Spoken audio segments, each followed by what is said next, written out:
So over here, directly across from me, we had Beth Parrocha. She is a children's picture book illustrator with a bachelor's degree in fine arts, major in visual communication from the University of the Philippines in Diliman. She is the founding member of Ang Ink, ang ilustrador ng kabataan. She has illustrated more than 100 books, including Pambihirang Buhok ni Raquel, Sandusenang Sapatos, Ako ay May Kiki, Ako ay May Titi, and the O Mateo series. Her work has won several national and international awards, including 4 National Children's Book Awards Best Reads given by the PBBY and NBDB, the grand prize at the SKTAA Singapore 2016, grand prize at the first AFCC Asian Children's Book Awards in Singapore, first place in 2021 for the International Indie Children's Book Cover Award in California, and the Catholic Mass Media Awards for Best Children's Short Story in 2024.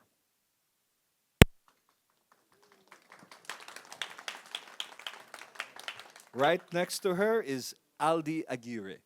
Aldy is a Filipino visual artist, illustrator, and educator.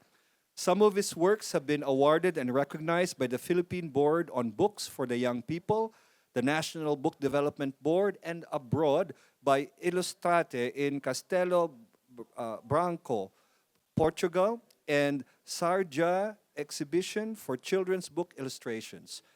His book with Canvas, Hanapin ang Sagot, Ano ang Batas Militar, won as one of the best reads at the 8th National Children's Book Awards and the 2025 Gintong Aklat Award. His illustrations for the book Papuntang Community Pantry were chosen as a finalist for the 2022 Bologna Children's Book Fair Illustrators Competition, and the book Sikian has been included in the White Ravens catalog by the International Youth Library in Munich here in Germany. It's Aldi. Next to him is Danielle Florendo. She is an illustrator, picture book author, and visual artist based in Baguio City. Her latest book, help me out here, Kaub of Fuden, Shin Lijang Uta, The Legend of the Uta Cave, is a collaboration with the indigenous people of Balbalan, Kalinga. It received a 2024 translation grant from the National Book Development Board and was featured at the 2025 Bologna Children's Book Fair in Italy as part of the Illustrators exhibition. And last but no means least, this is Liza Flores to my right. She is one of the leading children's book illustrators in our country, in the Philippines. Her books, The Secret is in the Soil, Ang Maliit na Kalabaw, were included in the National Children's Book Awards Best Reads for 2012, 2013, and 2020-2021. She also has written 2 books, Sungit and Hiya, and she mentors illustrators from different countries through Room to Read, which is an international nonprofit organization. She is a member of the Ang Ilustrator ng Kabataan, the Philippines' first and only organization of illustrators for children, and serves as a sectoral representative for illustrators at the Philippine Board on Books for Young People. Liza is also a graphic designer, and she art directed and designed Karapat Dapat and the Amazing Beasts of Philippine mythology.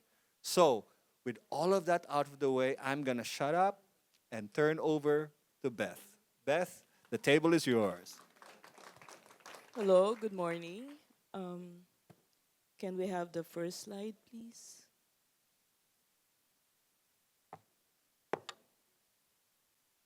Okay. We are presenting 4 books that are supposed to show us how pain can be upturned, reclaimed through books, through picture books. Okay. I'll start with Words That Burn. Okay. Can we have the first slide, please? Okay. It's written by Randy Garlitos, published by Anvil Publishing and Room to Read 2020. Okay. Um, it's in the home where innocence and delight uh, should be honed and flourished, but it's also in the home where it can be curtailed. Okay. Um, through our interactions with our parents. Okay, next. There. Um, this is Anita, the little girl, whose mom is prone to cursing her, um, using cuss words, and somehow it affects her. The innocence um, gradually diminishes in time through the everyday cursing and cussing. Okay, next. To the point that somehow it becomes a part of her, a parts of her emotional makeup. Next. That even little things that um, don't usually are supposedly should be a source of joy can be a source of pain because she sorts of mirrors it within within the her surroundings. Next. Yes, even her classmates and her friends becomes sounding board for the pain that she feels. Next. But that pain can be reversed uh, by using good words. And okay, the first time that this manuscript came, I was so I'm having a difficulty in translating them into visuals, the cuss words. But when the inspiration came to me, it's a lot easier than to use visuals for the sweet words. Okay, so there. Next, please. Okay. Okay, there. The pain and the emotional trauma that can be transformed by our interactions, her interactions as well with the outside world. Okay, through kind words. Okay, thank you.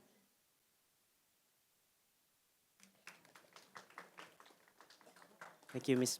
Thank you, Miss Beth. That was wonderful.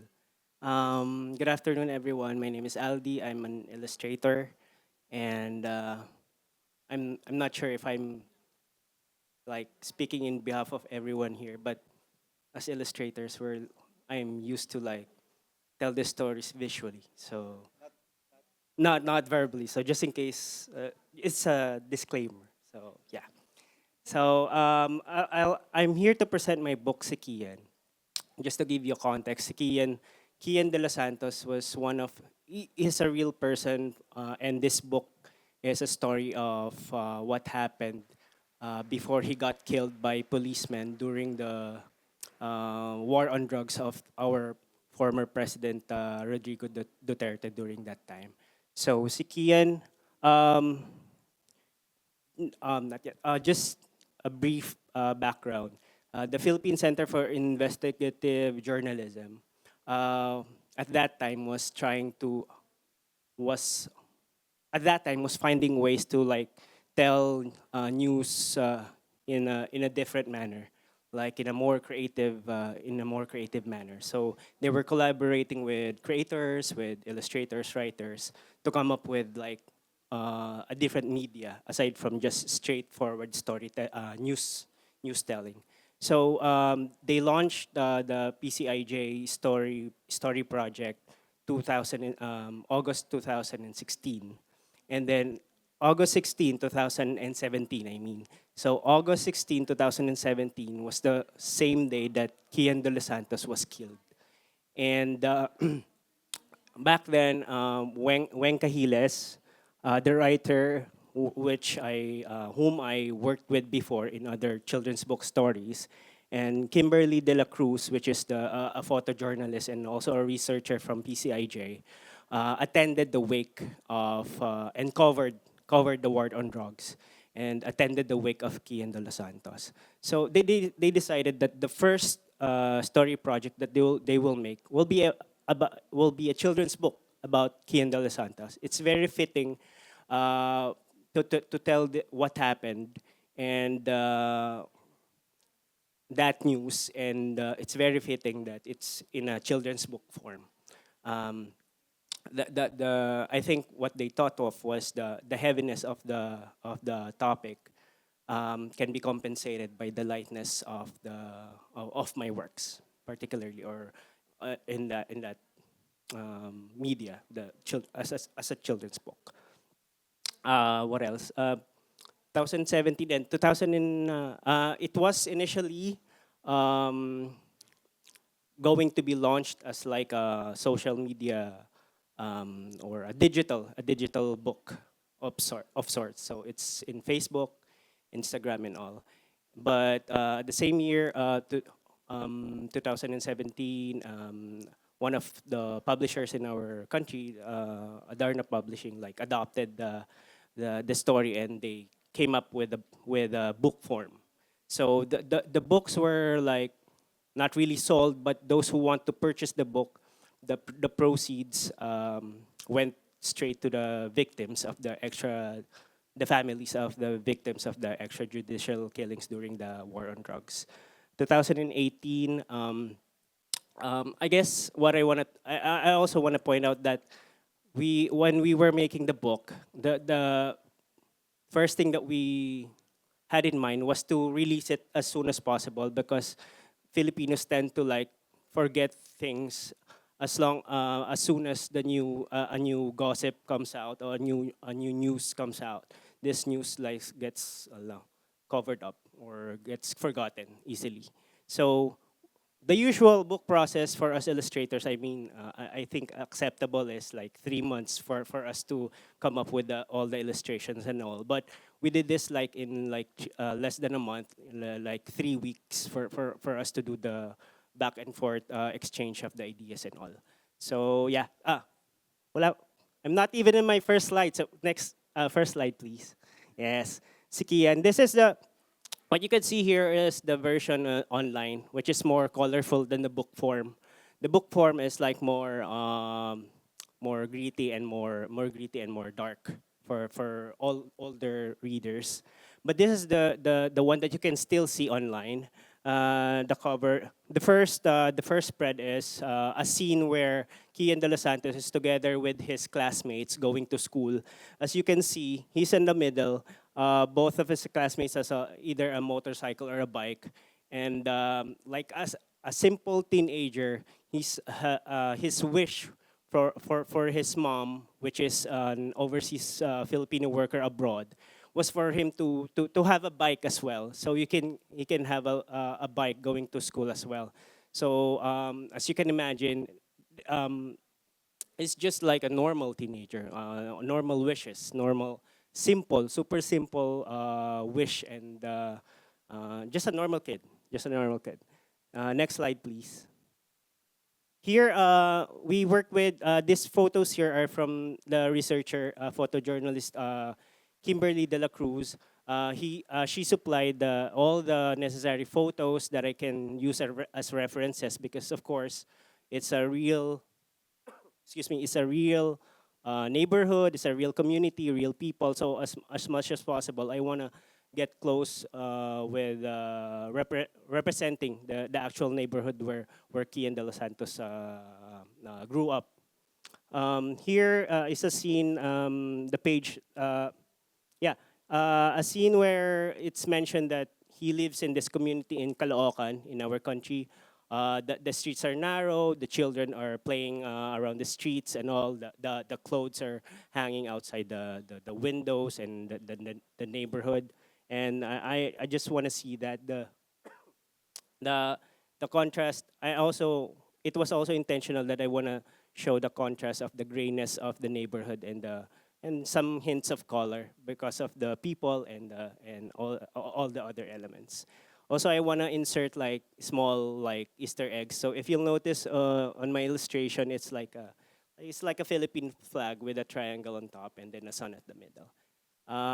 Yes, during that time, um, I think the family of Kian de los Santos was also like a supporter of the President Duterte, and also Kian himself, ironically, wants to be a policeman when he grows up. So yeah. Next slide, please. Here the scene is Kian de los Santos. His mom is working abroad, but his dad is also working here, so he's always away. No one cooks for him, so his food with his rice is just chips, like chips or what do you call, yeah, chips that he buys from the small or sari-sari store, as we call it in the Philippines. It's just like we have there like small stores that you can buy like small packets of shampoo, small packets of chips, everything's small. So so yeah, when the accounts here came from the interview that Kimberly de la Cruz did. So these accounts were from the neighbors, the families, and all. So it was mentioned that when the neighbors try to give him like food, he refuses because shy but funny kid. So he refuses. So he's okay with the chips as a viand for his food. So he refuses the foods that the neighbor like gives him. Just to show how kind and how kind and like how ordinary, how normal Kian de los Santos is. Just to give the like maybe just to like show that the humanity of it all, that he's not just like a number from those statistics that were killed during that time. So yeah, next slide, please. This is the what made the Kian de los Santos case high profile was because there were a lot of evidence that pointed out that that he was not killed because the policemen were just trying to defend themselves from him. So there were a lot of witnesses that saw that didn't happen, and also there was a CCTV that captured the moment that he was dragged in the alley by two civilians, which were the cops, and then he was dragged to the alley and to the corner where he was shot. So this is that actual CCTV capture footage and screenshot. And then my version here, if you can see the shadow, yeah. Oh, sige. Ay, sige. Sure. Now this is the two men. It's not clear, but luckily the actual CCTV was still there, and the set or the uncle of Kian was able to get it before the cops sequestered it. So this is my version of it. He was being dragged, and here the shadows is a silhouette of Kian in a fetal position. This is the position that he was found dead in the corner of the alley. So yeah. Next slide, please. This is I'll end my slide with this spread here. This was a moment when he was shot. The text in the book, please stop, I still have an exam tomorrow. And then the cops mentioned, here's the gun, fire it, then run. That's it.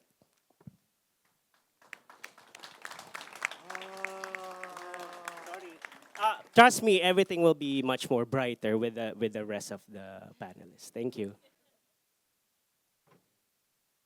Okay. So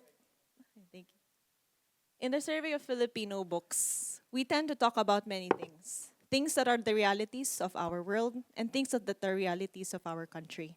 One of those realities is the ongoing wars that are happening within our country. And this is a story about the 2017 Marawi siege, an entire conflict happening with militant groups from Mindanao and the Philippine government. And I want one word to come out from this: collateral damage, to which the children are. Next, please. The tricky question, maselan ang tanong ng batang si Usman, talks about two siblings, Noraida and Usman, who were now displaced after the siege. With that, they had to be exiled from their own homes to be far away from the damage and the killings that was happening. More than 400,000 residents loaded into trucks and into cars, placed away and displaced. Up until now, these families could not go home. Here are the actual images from the damages happening in the Marawi siege. If you Google the Philippines and go through your doom scrolling or go through the entire newscasts, you will see news of corruption. And until now, corruption that has overtaken our country. And until now, it's still a prevalent problem in Mindanao and all over. Here are families, example of families displaced, and how young Noraida, the lovely little girl right here, had to protect her brother, who was 5 years old, from war. But they had a different way, or she had a different way of talking about war to children. Because how do you ask about the atrocities of war to children? Next slide, please. She had to make stories and had to compare. So I will be reading a few lines from the book later on. She had to compare things to a game. She had to compare how her life was like before to her young son, to her young, brother. The brother and the brother and sister had to live life in a new place far away and often dreamt about home. They would often ask, what if the sky would open and somehow we would magically transport back to home? What if the bullets that rain down from the sky were just nothing but flower petals?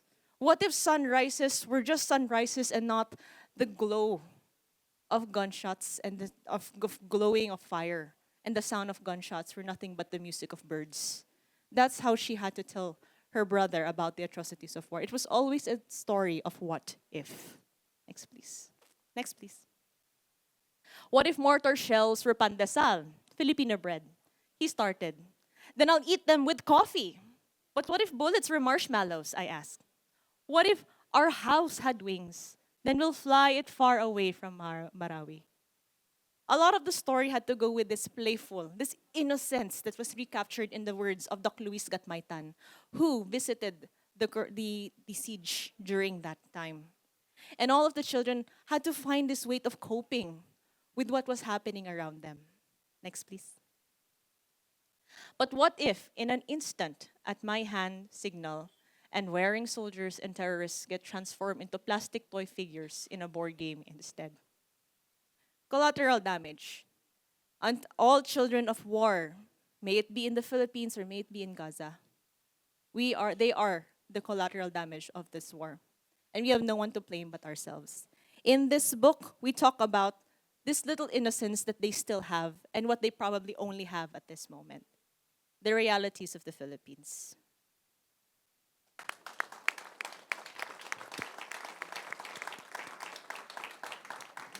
You better take us to a somewhat nice place. Okay. So we've shared three very heavy stories from the Philippines. So we'd like to end with something more hopeful. So I'd like to share with you our book called Karapat Dapat. Karapat Dapat means worthy. So these are stories that our children deserve because they are worthy. So this is illustrated by ang Ilustrador ng Kabataan or ang Inc. So it's an organization of children's book illustrators. Just a short side story. Ang Inc. was founded in 1991 when a German illustrator was invited by the Philippine Board and Books on Young Children to facilitate a children's book illustration workshop. And Beth was one of the participants in that workshop. And now, 34 years later, we're here. It's okay. Beth is still very young. Yes. So, karapat dapat, know your rights, is, next slide, please. Captures the UN Convention on the Rights of the Child in a youth-friendly language. So at the end of the book, you'll see the whole, all the articles in that Convention of Rights. Next slide. So this book was published in 2018. So also at the beginning of the Duterte administration. So at that time, what do you call it? Violations against the rights of children and human rights was very prevalent. So this was one of the responses from our group, from the illustrators group, and from the publishers. So this was it is published by Canvas. So like for this one, this is The Right to Life, illustrated by Abigoy. So it's right to fresh water, to clean air, right to rest and play, something very basic. And then right to protection. This is illustrated by Jo Sanada and Jamie Bauza. Okay, next. Next slide. So this is my spread. So you have the right to be kept safe from ill treatment and abuse. The people who care for you must never hurt you. So for this one, I got plants that are poisonous and hallucinogenic. So I surrounded the two children who are holding on and hugging each other, supporting each other, and you can see like a woman figure protecting them. So each illustrator was given freedom to interpret each rights that we felt that needed to be highlighted in the book. Okay, next. And it's also a collaborative project. So for the main, yes. So the centerpiece of the centerfold of the book is a mural. So illustrated first by one illustrator, Fran, and then for I think 2 or 3 weekends, we went to Canvas Gallery to paint on it. So every day it actually changes depending who comes. And for a few years, the mural was housed in the Commission on Human Rights as one of the pieces in the building. Next. And this is the cover of the book. So we got pieces from the illustrations inside and we turned it into a cover. And last slide, please. And of course, the most important thing, these books are given out to children for free. Because it's important that they know their rights. And as illustrators, we also believe that books could be their first entry into art, introduction to art. So it's very important that they see different kinds of illustrations in the book and they know their rights. I'll read from the last spread.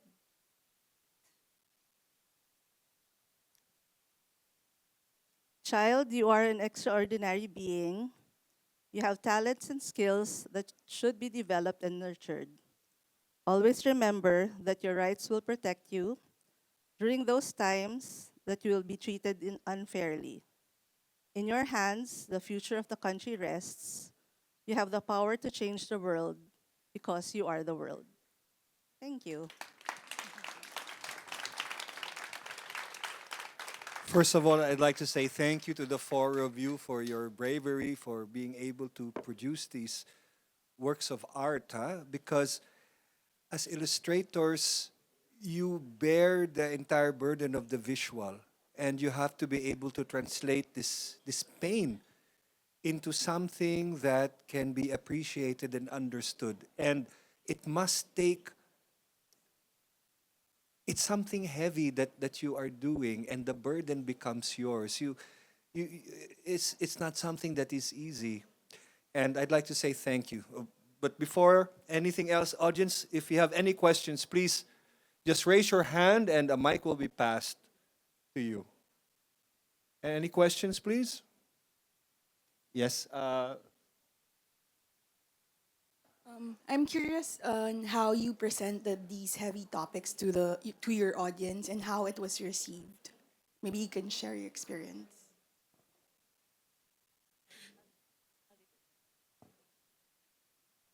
How the book was presented to the audience. How was it received? Um, um, um,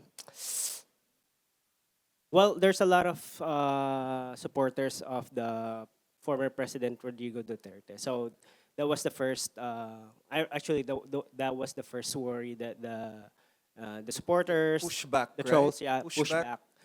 pushback. Um, yeah, they like nitpick like certain small details about the books that just to say something about it. Like, why don't you make Kian a saint while you're at it?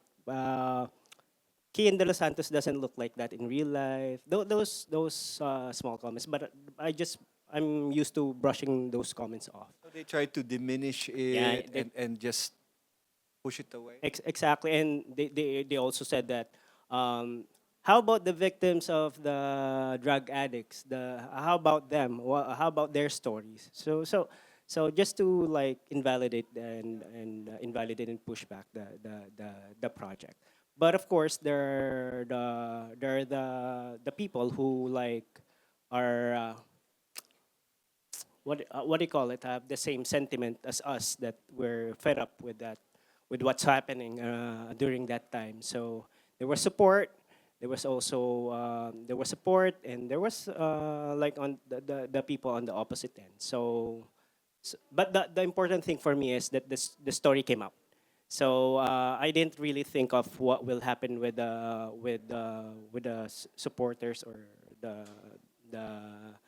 the people who will support the book and the people who support the president. But we just really want to document the what happened with this case, and to make it concrete, and like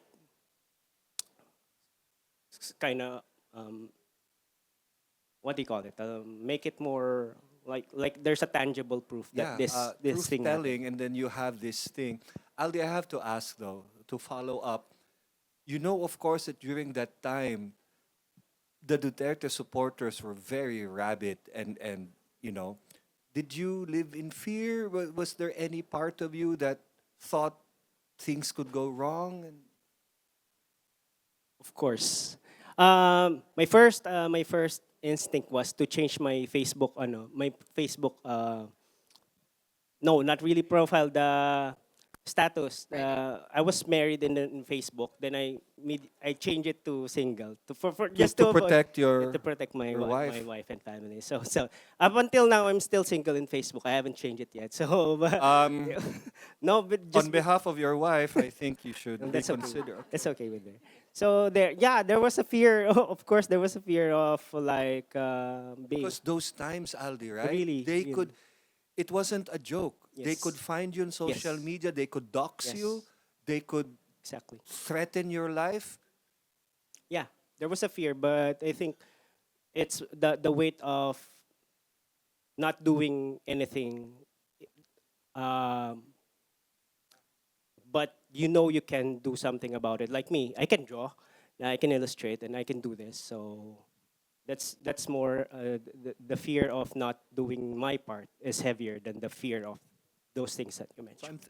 thank you for making that choice to do what you. I just want to remind the people in the audience that it was during this time that our former president, Rodrigo Duterte, who is now at the ICC, uh, waged his war on drugs. And it was indiscriminate killing, extrajudicial killings. And Kian, who is the subject of this book, was a teenager who was killed. And he was not, in fact, he was neither a drug user nor drug pusher, but he was just collateral damage and a victim. And the Duterte supporters at that time, despite the evidence being shown, rallied around the president. And it made things so difficult, even for people who were telling the truth, because they would themselves be called out. So this was an important work. Thank you. It's important work. Say, Ayun. Okay. Okay, tuloy ko. So for yung masala ng tanong ng batang si Usman, we actually brought the book to Davao to see how would people react knowing that they're, or how would they react to knowing that a story coming from their home is now, everybody knows the story, or now it's now published, right? So it was actually mixed reactions as well. At first, they were thinking, why would you write something so dark? A dark part of our history. Why would you write that? And why would you make it towards children? Oh, but we don't coddle our children. No. They were born into this country. They were born into this reality. If we continue to coddle them, they will not live. They will not strive. They will not fight for the very rights that they were given. And you're not supposed to fight for rights. That's what's supposed to be given. But we have to show these realities to our children. Okay? Yes, there are times we can hug and cuddle. We can tell them about the world. But it's the realities that we have to teach. So the other reaction was that, why did someone outside from Mindanao wrote of our story? Yes. Okay. The story goes like this. When I presented this to Mindanao University, the first reaction was that, why did you write it?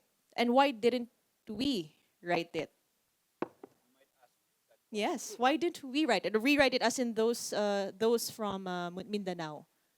Well, that's when I realized that there was not enough of this like education material for writing, or there was not a lot of workshops, a lot of this that was being propagated down there, or was being cultivated, the culture of writing. Education until now is still a big problem amongst the Filipinos, like being more, what do you call this again? Being more literacy problems and issues in the Philippines. So when Tito Doc and Doc Luis Gatmaitan and the writer, we had this conversation with some of the writers from Mindanao. And they realized that, okay, since you wrote it, we can write it too. Yes, by all means, write your stories. Maybe this could be this, okay, it's the beginning of the story, but your stories would matter too. So next year, we're gonna come back actually to Mindanao to conduct free workshops for indigenous peoples and Muslim Mindanao. Just so, thank you. Because I came from Sitangkay this year, and we were talking about cultivating this love for literacy and reading so that more stories coming from the islands, not just from Luzon, would be out in the Philippines. yes, down with Imperial Manila, right? So, Yes. yes. No, and this is an important book because the siege on Marawi was a seminal moment in our recent history, and a lot of people suffered, and a lot of children died, and a lot of people were displaced. And if we were to gloss over that and reduce it to mere statistics, we would all be the losers. So while it would seem at first glance almost inappropriate to be a subject matter for a children's book, it is in fact one of the best things to write about because you do not sugarcoat and you're telling the truth and helping prepare.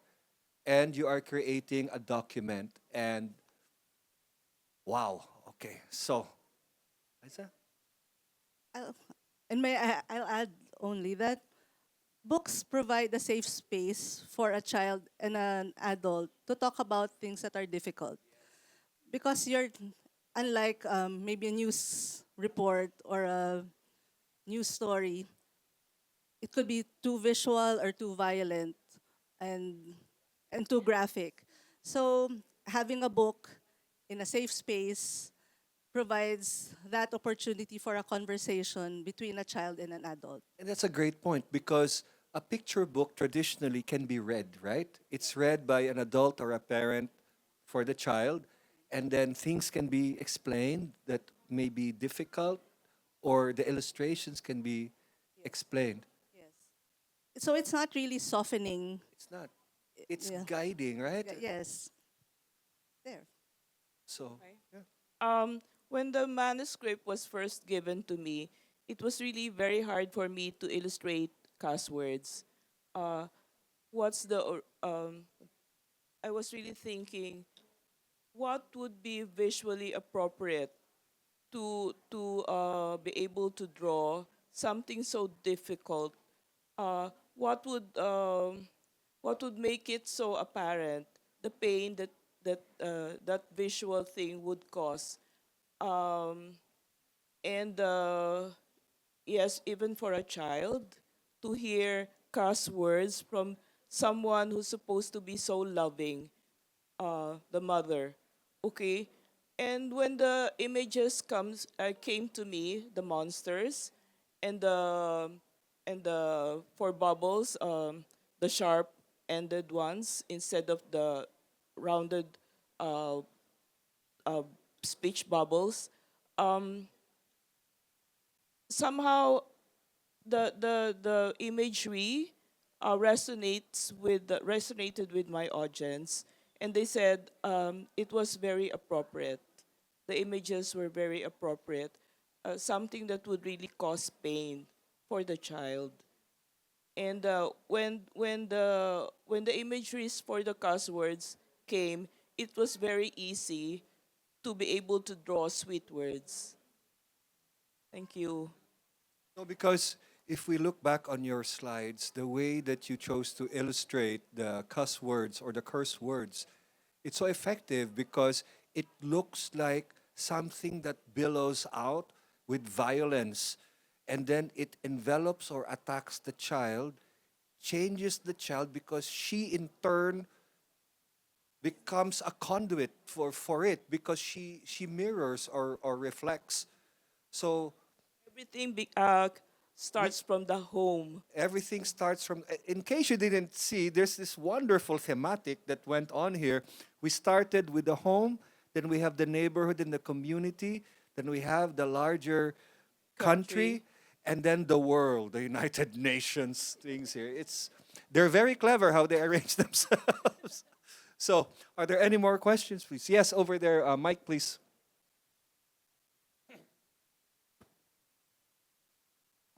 Hi, I'm from Cebu, but I live in Munich, and I have a 20-month-old toddler who consumes books every day, like 20 books to have to be read and read again.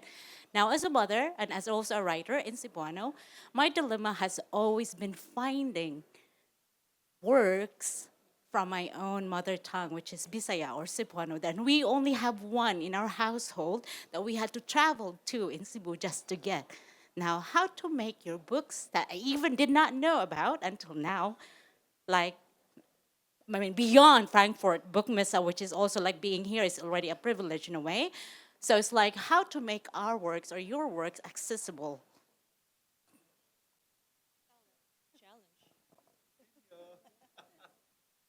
It is a challenge, especially for a country with, I don't know how many languages we have, a lot. Um, there are efforts. For example, we just concluded a writing workshop for 12 books in 12 regional languages. So we're excited to have that out. And then, of course, downloadable books would be an easier way to do it. So, for example, this book and other books from Canvas are free to download if you just visit their website. And then I'm sure there are also other efforts to provide books from other publishers. Okay, for books in the other languages, right? So there's actually a number of indie publishers coming from the Philippines who started to produce mother tongue books. I have one of them. So the Kab Ufu dan Linchin Lijang Uta, The Legend of Uta Cave, is actually a book coming from Kalinga and was written in mother tongue. So a lot of these language books are actually collaborations between communities, right? And writers.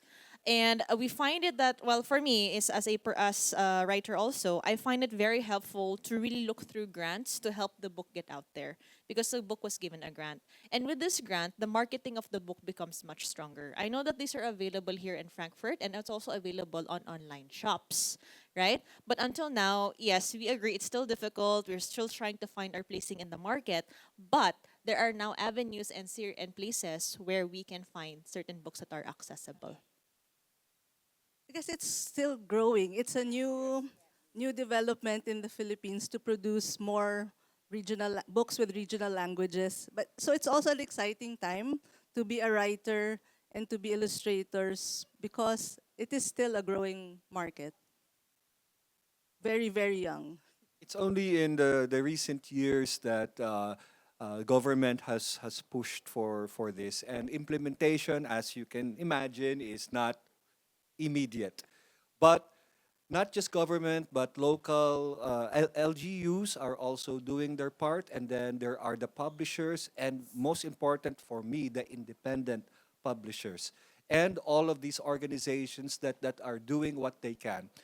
The goal, of course, is to make books more available, to have books in mother tongues and then translated for a wider audience. But as in all things, we have to take smaller steps because every step actually is a challenge in terms of multiple things. But suffice it to say, they are working and they are moving. Any more questions? Yes, yes, over here. Hi, I'm John Elizar. I come with the kids from Vienna, Austria. And this is a very important topic for us because we're raising Filipino Europeans here. It's quite a challenge for us because we're trying to merge both cultures, Filipino culture and the European culture, and it's quite a challenge um, to be proud of your heritage and at the same time to incorporate the new culture, right? So I guess the question is twofold. Number one is, how do you compete with the modern media, social media, and so on? How do you reach kids, not just in the Philippines, just in Manila, not just in the local community, but also Filipino kids outside of the Philippines? And because we know that stories can shape beliefs, can shape the narratives of the younger generations. And we know that the problem right now, it's an outrage that we have the son of an ex-dictator and the daughter of another dictator as leaders in the Philippines. It hurts my heart, actually, that's the situation right now in the Philippines, right? But we are kind of cuddled here. We are in a bubble, to be honest, and it's a privilege, like our Cebuana sister has mentioned before. It's a privilege for us, but at the same time, we feel a sense of disconnect, right? And at the same time, the question is, what is the role of visual media and the role of books to shape the younger generations, and how do you reach them? How do you compete? That's a really, really important question for us. We don't know the answer. Thank you. I don't know the answer either. No. That's why we're here. So it's really important. These fairs are really important for our books, for specifically the children's books, for the other Filipinos to see it, and because the like you mentioned, the reality that we're experiencing in the Philippines is really different from the reality that you have here. So those books are really important to be like showcased in this kind of fairs for the Filipinos to know what's happening in our country and to like create that empathy to empathize with us with the stories that we have with the children's book that we have. So these fairs are really important. I think us creators, we just wanna tell the story. We wanna like showcase and tell the stories that are given to us, and that we wanna tell, and that we think that matters. So again, I don't like Liza mentioned, and the book Sikian is also available online, so it's accessible. I don't know. The Canvas also have downloadable PDFs, so those are like first steps for Aldi, we can provide these links maybe after Yes, the talk, right? yes, Just come over to us Yes. and we'll see. Eliza. Okay. I guess I'll wrap it up. We only have a few minutes left. I think so as book creators, it's very important to make good books because it's important for kids. As they say, books are mirrors, windows, and doors.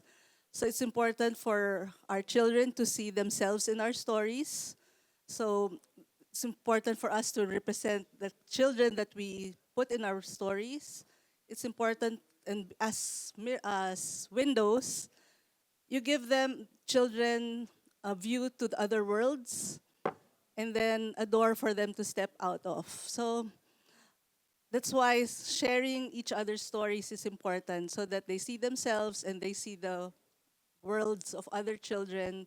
They learn how to empathize and they also grow their imagination and see the possibilities of what they can be and what they can do. And the beautiful thing about all of this is that ultimately, despite the dark subject matter, all these books are about hope. They're about change. They're about being able to go beyond your confines of your situation. And that is empowering. And on behalf of everybody, I want to say thank you to the four of you for your continued work, and we want to see more. Austria wants to see more. Germany wants to see more. So thank you very much. I'd also like to thank you, audience, for being here and for your insightful questions. I know the conversations could go on and on, but sadly, it has to come to an end.